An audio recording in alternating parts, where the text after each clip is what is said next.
ಬರ್ತಿರೋದ್ರಿಂದ ಮತ್ತಷ್ಟು ಪ್ರಾಜೆಕ್ಟ್ಗಳಿಗೆ ಒಂದು ಮನ್ನಣೆ ಸಿಗುತ್ತೆ ಅನ್ಸುತ್ತೆ ರಾಜ್ಯದಲ್ಲಿ. ಯಾಕಂದರೆ ಇನ್ನೂ 4-5 ಫೇಸ್ಗಳು ಉಳ್ಕೊಂಡಿದೆ. ಮೆಟ್ರೋದು, ರೈಲ್ವೆ ಪ್ರಾಜೆಕ್ಟ್ಗಳು ಬಾಕಿ ಉಳ್ಕೊಂಡಿವೆ, ಸಾಕಷ್ಟು ಕನೆಕ್ಟಿವಿಟಿ.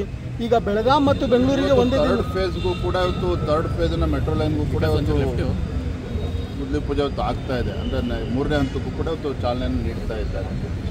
ಪ್ರಧಾನಮಂತ್ರಿಗಳ ಅವರ ಅಪೇಕ್ಷೆಯೂ ಕೂಡ ಇವತ್ತು ಬೆಂಗಳೂರು ಅಂತ ಹೇಳಿದ್ರೆ ಇಡೀ ಗ್ಲೋಬಲ್ ಸಿಟಿ ಇವತ್ತು ಜಗತ್ತಿನಾದ್ಯಂತ ಇವತ್ತು ಬೆಂಗಳೂರು ಇವತ್ತು ಗುರುತಿಸ್ತಾರೆ. ಮತ್ತು ಇವತ್ತು IT ಹಬ್ ಇವತ್ತು. ಹಾಗಾಗಿ ಸಹಜವಾಗಿಯೇ ಬೆಂಗಳೂರಿನಲ್ಲಿ ಮೂಲಭೂತ ಸೌಕರ್ಯಗಳು, ಬೇಸಿಕ್ ಇನ್ಫ್ರಾಸ್ಟ್ರಕ್ಚರ್ ಅಂತ ಏನು ಕರೀತೇವೆ, ಮೆಟ್ರೋ ಒಳಗೊಂಡಂತೆ ಎಲ್ಲವೂ ಕೂಡ ವೇಗದಲ್ಲಿ ಆಗಬೇಕು, ಕಾರ್ಯಕ್ರಮ ಯೋಜನೆಗಳು ಪೂರ್ಣಗೊಳ್ಳಬೇಕು ಅನ್ನೋ ಅಪೇಕ್ಷೆ ಪ್ರಧಾನಮಂತ್ರಿಗಳಿಗೂ ಕೂಡ ಇದೆ. ಅದು ರಾಜ್ಯ ಸರ್ಕಾರದ್ದು ಇರುತ್ತೆ, ಇಲ್ಲ ಅಂತ ನಾನು ಹೇಳ್ತಾ ಇಲ್ಲ. ಆದರೆ ರಾಜ್ಯ ಸರ್ಕಾರ ಕ್ರೆಡಿಟನ್ನು ತಗೊಳ್ಳೋದನ್ನು ಬಿಟ್ಟು ಬೆಂಗಳೂರಿನ ರಸ್ತೆಯ ಪರಿಸ್ಥಿತಿ ಏನಾಗಿದೆ ಅಂತೇಳಿದ್ದು ಅವರು ಕೂಡ ಗಮನಿಸಬೇಕು. ಅದನ್ನು ಹೆಚ್ಚು ಟೀಕೆ ಮಾಡೋದಕ್ಕೆ ಹೋಗೋದಿಲ್ಲ, ಆ ಸಂದರ್ಭವೂ ಅಲ್ಲ. ಇವತ್ತು ನಾವೆಲ್ಲರೂ ಕೂಡ ರಾಜ್ಯ ಸರ್ಕಾರ ಆಗಲಿ, ಕೇಂದ್ರ ಸರ್ಕಾರ, ನರೇಂದ್ರ ಮೋದಿ ಅವರ ಇಚ್ಛಾಶಕ್ತಿಯಿಂದ ಇವತ್ತು ನಮ್ಮ ಮೆಟ್ರೋ ಲೋಕಾರ್ಪಣೆ ಆಗ್ತದೆ.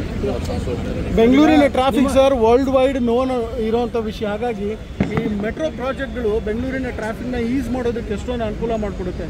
ಇಲ್ಲ, ಮೆಟ್ರೋ ಲೈನು ಖಂಡಿತ ಇದು ಬೆಂಗಳೂರು ಟ್ರಾಫಿಕ್ನ ಕಡಿಮೆ ಮಾಡೋ ನಿಟ್ಟಿನಲ್ಲಿ ಖಂಡಿತ ಅದು ಉಪಯೋಗ ಆಗ್ತದೆ. ಆದರೆ ಎಲ್ಲೋ ಒಂದು ಕಡೆ ರಾಜಕೀಯ ಇಚ್ಛಾಶಕ್ತಿಯ ಕೊರತೆ ಹಿಂದಿನಿಂದಲೂ ಕೂಡ ಯಾವ್ಯಾವ ಸರ್ಕಾರಗಳು ರಾಜ್ಯದಲ್ಲಿ ಆಡಳಿತ ನಡೆಸಿದೆ, ಒಂದು ದೂರದೃಷ್ಟಿತ್ವ ಇಟ್ಕೊಂಡು ಯಾವತ್ತೂ ಕೂಡ ಯೋಚನೆ ಮಾಡಿಲ್ಲ. ಉದಾಹರಣೆಗೆ ಹೇಳ್ತೇನೆ, ಇವತ್ತು ಬ್ಯಾಂಗ್ಳೂರು ಇಂಟರ್ನ್ಯಾಷನಲ್ ಏರ್ಪೋರ್ಟ್, ಕೆಂಪೇಗೌಡ ಅಂತಾರಾಷ್ಟ್ರೀಯ ವಿಮಾನ ನಿಲ್ದಾಣ ಏನು 40 ವರ್ಷದಿಂದ ಆಗಿರ್ತಕ್ಕಂಥದ್ದು, ಇದೇ ಇತ್ತೀಚೆಗೆ 10-15 ವರ್ಷದಲ್ಲಿ ಆಗಿರ್ತಕ್ಕಂಥದ್ದು. ಆದರೆ ಇವತ್ತಿಗೂ ಕೂಡ ಮೆಟ್ರೋ ಕನೆಕ್ಟಿವಿಟಿ ಆಗಿಲ್ಲ ಅಂತ ಹೇಳಿದ್ರೆ ಇದು ಇಲ್ಲಿ ಆಡಳಿತ ವೈಫಲ್ಯವೇ. ಹಾಗಾಗಿ ನಾನು ಯಾರನ್ನೂ ಟೀಕೆ ಮಾಡ್ತಾ ಇಲ್ಲ.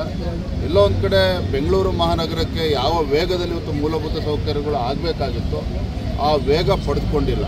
ಈಗ ಮೋದಿಯವರ ಒಂದು ಇಚ್ಛಾಶಕ್ತಿ, ಅವರು ಕೂಡ ಬೆಂಗಳೂರು ಬಗ್ಗೆ ಹೆಚ್ಚು ಆಸಕ್ತಿಯನ್ನು ವಹಿಸಿರ್ತಕ್ಕಂಥ ಸಂದರ್ಭದಲ್ಲಿ ವೇಗದಲ್ಲಿ ಎಲ್ಲ ಕೆಲಸ. ವಿಜಯ್ ಸರ್.